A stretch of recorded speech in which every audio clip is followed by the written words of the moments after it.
responsible for forging strategic alliances and partnerships.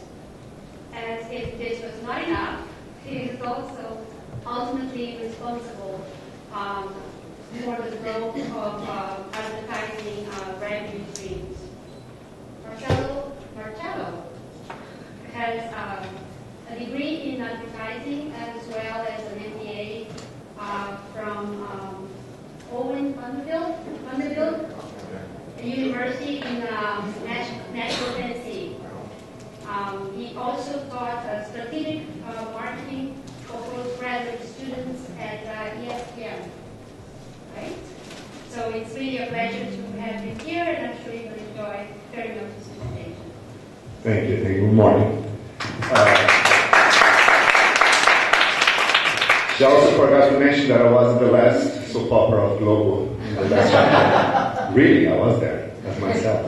Anyways, I have some good news. It's going to stop raining in 2 weeks from now in Buzi. So if you're still here, you should get prepared, get some lotion.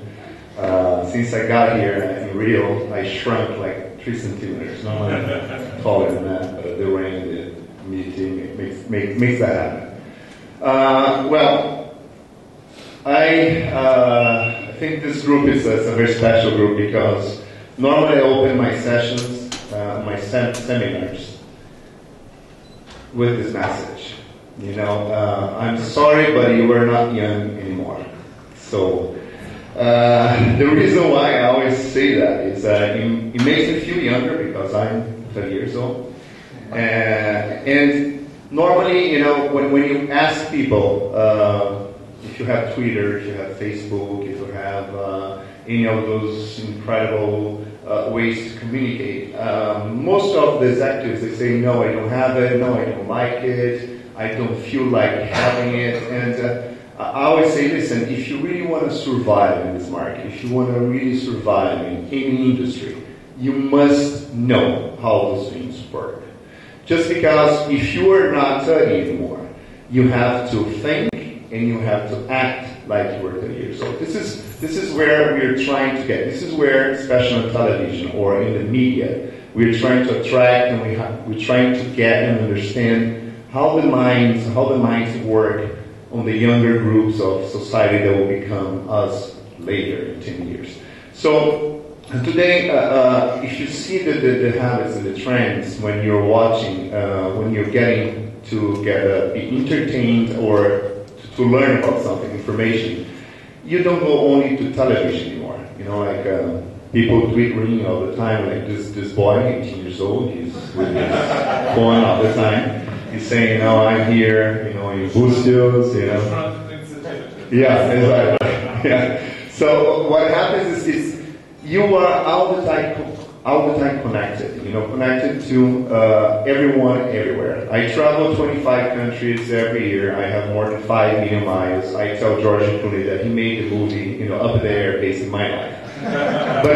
But my life is not as depressive as his life in the movie. I have a lot of, I have 10 godchildren everywhere. So, I'm going to Portugal in 2 weeks, and I'm going to have a client of mine that has to be, for me to be a godfather of his son. So I think I'm a good person. That's the way I like to think because I have 10 godchildren. Anyways, if you're not connected, it's very hard to understand where television is going to go. Because actually, television, the future of television television is dying. The proper television is dying. So what I'm trying to do for MGM, for all the channels at MGM, is exactly to show that we should be in less than 5 years. We have to go back to the beginning. We have to be content providers. We cannot think as a studio. We cannot think as a TV channel. We have to think as how can I deliver content to my viewers, to the people. So it doesn't matter if whatever I produce goes through television, or if it goes through a small telephone, or if it goes through any technology that you have access anywhere. So you have to stop thinking about the traditional, oh, but I have the rights, I have to pay the studio, I have to pay the actor. So we're trying to find ways to transform our business and to be back to the beginning. Because if you think when the first newspaper or the first radio station came to life, it was because people were searching for information. So this is the thing. It's not that we are saying, oh, this is so amazing, we're going to be content providers. We always been content providers, but we were so connected with the way to get to the information that we forgot where we came from. So we are actually, we always been content providers. So newspapers are reinventing themselves. The Wall Street Journal, 5 years ago, they implemented the mission to little by little forget about paper. We don't want paper anymore. We don't want to destroy, we have the environment. So they are little by little changing everything, the way that they deliver information. So I don't have, it's really hard to say because I have so many clients that they have so hard time to let go the actual newspaper. And I don't read a newspaper or the paper the last 7 years. I have Folha de São Paulo, I have Jornal do Brasil, I have the Wall Street Journal. Everything comes to my computer or to my BlackBerry, and I really read that on screen. So I feel safer that way. I have the proper information. I have the most up-to-date information because at the moment you put that on the paper, that information is old. So now with the advent of the iPad, all the Kindles and all the book, ebook, and this is really going to change. So you have to learn how you're going to put yourself into this, how you're going to transform your business, whatever business it is, into the new venture of delivering content, information, and how you're going to deliver your message. So this is the way we're trying to work with MGM. Sometimes it's not easy because for you to change the mindset of corporations, it's very hard.